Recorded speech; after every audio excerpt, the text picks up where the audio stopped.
Hey y'all, welcome back to my channel. If you haven't been here before, my name is Julie and I primarily make content surrounding mental health makeup as well as I've been slacking on music.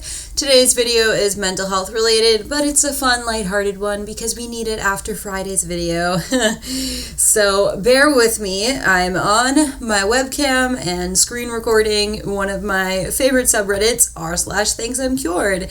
So I'm delving into a mix of my professional and personal opinions, whether I think a meme is funny or if it's actually accurate in mental health treatment or something that could be helpful for certain people. So I'm just gonna view what's on here and make some comments along the way. All right, here we go. Walk away from your troubles. You won't regret it. It's just that easy. r/thanksimcured. I mean, I kind of like heeding the warning of avoiding toxic people or situations, but at the same time, we do have to face our troubles and process our traumas and hurtful scenarios and such. I mean, I just find it funny because there's like a dog in a suit, but let's continue. Good day, all. Thought for the day. Busy is a choice. Stress is a choice. Joy is a choice. Choose well. Remember, a smile is the lighting system of a face, cooling system of heart, and the boosting system of the mind. Enjoy your day, family and friends, stay safe, and be kind to one another. I don't think stress is a choice. I don't think many of us can just be like, no, I'm not going to be stressed about that. I don't think joy is a choice. It's an emotion, and if you're experiencing it, you're very lucky. But even if you're doing well mentally, you're not going to be joyful 24/7 because we all have emotions, whether we like it or not.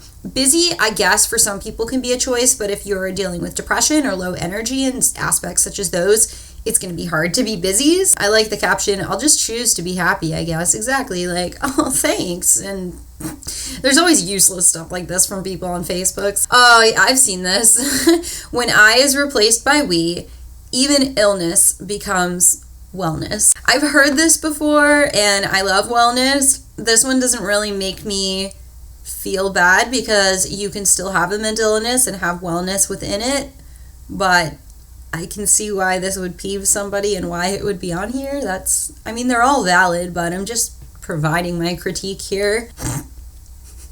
Smiling is good for the heart, laughing is good for the soul, and loving will keep you living, laughing and smiling. Just smile. My boyfriend says that all the time, just joking around. He's the one who showed me r/thanksimcured, actually. I mean, smiling, yeah, it's good for you, but I mean, when you feel really down, just, it kind of hurts. It really hurts my face when I don't feel like smiling and force a smile. Laughing is great, it can be therapeutic, and loving is important too, but if we're down with depression, we may not be capable of doing those things. But yeah, this one's, it's funny because it's so stupid. When you're sad and someone tells you, don't be sad, r/thanksimcured. Well, yeah, that's not helpful. Just validate people, like, I'm sorry you're sad, it's okay to be sad. What do you need from me? Oh, I've seen these. Soften your forehead, unclench your jaw, relax your shoulders. This is a reminder to stop holding tension in. Okay, this is accurate in our field because it's a body scan and mindfulness. So you're checking in with certain parts of your body, like, oh, was I crinkled like this with my forehead? Am I tight in my jaw? Are my shoulders up here? For me, with my anxiety, my shoulders are always up like this, and I have to remind myself. But I think this person is peeved because they're saying like, oh, this isn't going to like release my tension and cure my mental illness. And no, it's not. But it's a coping strategy and a relaxation technique. So it could be helpful, but totally valid again to have it on here. What if you can't go outside, go inside? Oh, I see. They mean spiritually. Okay, I mean, it depends if you believe in spirituality. It doesn't have to be religious. I like spirituality. It's cool. But, you know, if I'm not in the best mood, I guess this isn't going to be applicable to me. Looks like the stock market is entering a depression. In my opinion, it should drink water and get some sunlight and get over it. Vitamin D is good for you, but I mean, some people are low in vitamin D, so that's why going out in the sunlight is good, but I can see how that's helpful. Drinking water is important. But getting over it, no. That isn't validating. We're not here for that, but I find it funny.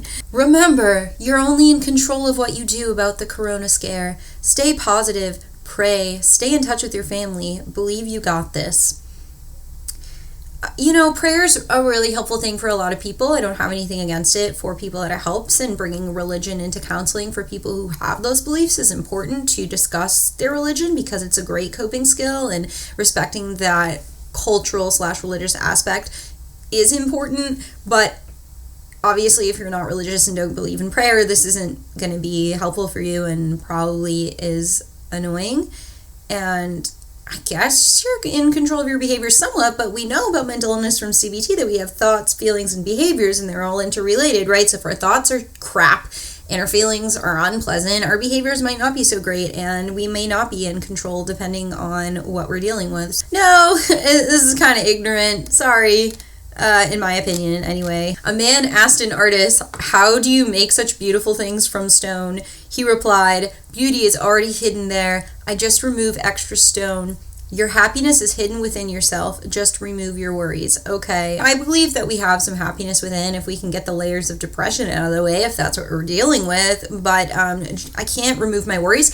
I can do a therapeutic exercise, right, where like I have a worry and I'm like, okay, this is my worry and I'm going to put it over here. It doesn't mean I still don't feel it and that it doesn't hurt, but I can kind of visualize that in my head of pushing worries away, right? So that is a technique per se. Sometimes you gotta realize the world is too beautiful to waste your time being angry or sad when you could be enjoying what life has to offer. The world is beautiful, but being angry and sad, although those are difficult emotions, aren't a waste of time because we need to process difficult times to improve our well-being. And as human beings, mental illness or not, we all experience these intense, unpleasant emotions. You can still have these emotions and enjoy life. My ADHD, concentration problems, just focus. ADHD is a neurological disorder. I mean, you can use CBT to treat certain aspects of ADHD and do scheduling and reminders and stuff like that, but you can't like just focus. That's why there is stimulants and ADHD medication for good reason. I like this one. It's not deep, but if you don't fit, maybe you haven't found the right puzzle. Yeah, I feel like it's true because a lot of us feel like we don't fit in anywhere, and then we find our niche and we find our people over time, and if you haven't, you will. There's a lot of weirdos out there. No, but you will. There's someone out there that has similarities to you or will accept you for who you are. Actually, I kind of like that one. I think it's cute, but it's just me. Be so busy that you have no time to be sad. Okay, I call this running. I know people who are runners that they work 60-hour work weeks, and you know what? Some people financially have to, but some people do not. That's just way too much. I know people that have to just be busy all day long so they don't have to confront their feelings. And I know many people who've actually suffered a midlife crisis of sorts and had a decline in their mental health because they ran around their whole life without confronting their demons. Midlife crisis, actually, I learned from a human development class, isn't an actual psychological thing. It's been researched. It's just more of an onset of mental health symptoms in that developmental period of life. Oh, I've seen this one. Picture this. It's 10 years from now. You're married. Nice home. Good job. It's Christmas. Your kids are asleep. You and your spouse are on the couch having a drink and watching TV. It's snowing outside and tomorrow's Saturday. All the hard work was worth it. You made it. I saw a lot of people post on Facebook because this was a goal for them. They wanted a partner. They wanted to be able to chill with their partner and have kids. But it's okay to not want kids. And it's okay if this isn't your idea of happiness or success or a long-term goal. You may be a romantic or just not interested in relationships, and you may not want a partner. You don't need to be in a relationship to be happy and satisfied with life, and you don't need to have kids. Okay, that one makes me mad. Mental illness exists. Neuroscience. Butthole. I'm not even going to read that. Not worth my time. My pastor said this in church today. If you are depressed, you are living in the past. If you are anxious, you are living in the future. If you are at peace, you are living in the present. Read that again. I don't fully think so. I mean, so if we're dealing with trauma, that's all in the past, right? Unless there's an ongoing trauma, a situation someone's stuck in. But depression can be worrying about the future. It can be a present situation kind of sucking, and it can just be a chemical imbalance. So that's inaccurate. Worrying about the future, yeah, I mean, that makes sense, but you can be worried about a present situation, and you can be worried, and evidence backing up your worry could be that bad things have happened to you in the past. If you're at peace, you're living in the present, no, you can still have short and long-term goals. It's a wonderful coping strategy, and you can process your trauma and confront your demons in your past and be at peace. I don't have anything against religion or pastors, because there are some religious counselors that even aren't like licensed. Like, people like to go to church and talk to their pastor, but I don't find this helpful and I don't agree with it. Oh, I saw this. I cannot control, so I can let go of these things. I can control my positive attitude, turning off the news, finding fun things to do at home, how I follow CDC recs, limiting my socials, social distancing, and my kindness and grace. I can't control if others follow those rules, amount of toilet paper at the store, how long it will last, how people react, their motives, predicting what will happen, and others' actions. Respect people not doing social distancing. They'll just possibly infect you and others, but it's all groovy. I mean, I see where this person's coming from.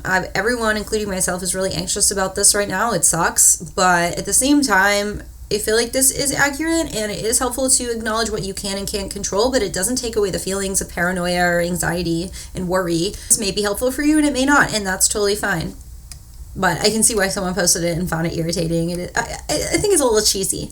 I don't love the cheesy ones. A normal conversation, dude, you should see a psychiatrist. I would say therapist first. I have nothing against medication. I take medication for mental health struggles, but it's probably not the first step.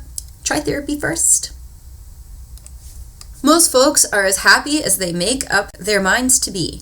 It's all about your mindset. If you find yourself having self-destructive thoughts, change them into positive ones. This is actually a CBT strategy. It's just presented in a kind of abrupt and rude way, and this is not coming from a therapist, so it's a little weird to look at. You would have the thought, you would acknowledge the thought, you would identify the feeling, and then you would try to put the thought into a more neutral thought. So say you're having a thought like, I'll never get better from my mental illness. That always or never is black and white thinking. And yes, we can't cure mental illnesses, but we can treat them. So you shift that to, I'm struggling with my mental illness right now, but maybe one day things will get better. It doesn't have to go to black and white, like things will get better, and be 100% positive. If you don't feel that way, you don't feel that way right now, and that's totally fine. It's valid. How to be more confident. Love yourself. Know your strengths. Become your ideal self. Challenge yourself. Don't compare yourself to others and ignore what people say. Oh, love yourself. Self-love is so important, but we can't snap our fingers, right? Hence r/thanksimcured. But know your strengths is such a hard thing, but it is clinical. Strengths-based counseling is a huge thing. It's part of the humanistic approach in trauma-informed care and can be used with other treatment modalities as well. I love strengths-based counseling. When I did some counseling with my teens in a school setting, I did ask them their strengths and said, this is a hard question. My therapist asked me that too, and it's a hard question. But when we're able to identify our strengths, we can actually utilize those in our mental health treatment to cope better with our struggles. So I like that one. I don't like the whole thing, really, because some of these things may be treatment goals, like to challenge yourself or to ignore what people say, but easier said than done, right? It's going to take time. I've seen this one before. Do you have a problem? Yes. Can you do something about it? Yes. Then don't worry. Do you have a problem? Yes. Can you do something about it? No. Then don't worry. Do you have a problem? No. Then don't worry. I'm going to do one more and then this is done. Surround yourself with people that push you to do better. No drama or negativity, just higher goals and higher motivation, good times and positive energy, no jealousy or hate, simply bringing out the absolute best in each other. They said, well, that settles that. Easier said than done, hard to find healthy people. People can surprise you, and we all have flaws and aspects, and we're not healthy at all times. But yes, true friends and partners, loved ones, whoever, should not push you to do better, but lift you up. I mean, it's not really up to them to be like, go for it. And that might be a little too much if we're struggling. But it's great that they want you to do better and reach your goals. No drama or negativity. Okay, yeah, no drama. Drama's dumb. But the negativity piece, I mean, we're all a little negative sometimes, so I can understand that, and we're human beings. Motivation, if we're dealing with depression, how can we just be like, boom, higher motivation? But goal setting, again, goal setting is a good clinical strategy. Love it, love it. Positive energy, again, energy is kind of like a vibe. It's like a spiritual aspect, so if spirituality is not your thing, this may not be helpful. No jealousy or hate. Yeah, I mean, you don't want friends who are jealous of you and your success. It's not great. Your friends should bring out the best in you, and you should bring that out in your friend as well. I can see how cheesy this is, and that someone wasn't in a great mood and saw it and was like, meh. That's all I have for you today. Thank you so much for watching. Please give this video a like if you enjoyed it, and I'd be happy to go through some subreddits for some more lighthearted videos. Yet again, Reddit is a fun place, although it can be a little much sometimes. Please leave a comment, as long as it comes from a kind place. You can follow my social medias. My Instagram is Julie_counseling. My Twitter is JulieCounseling with no underscore. My Facebook page will be linked down below as well, and I'll catch you on the flip side. Bye, guys.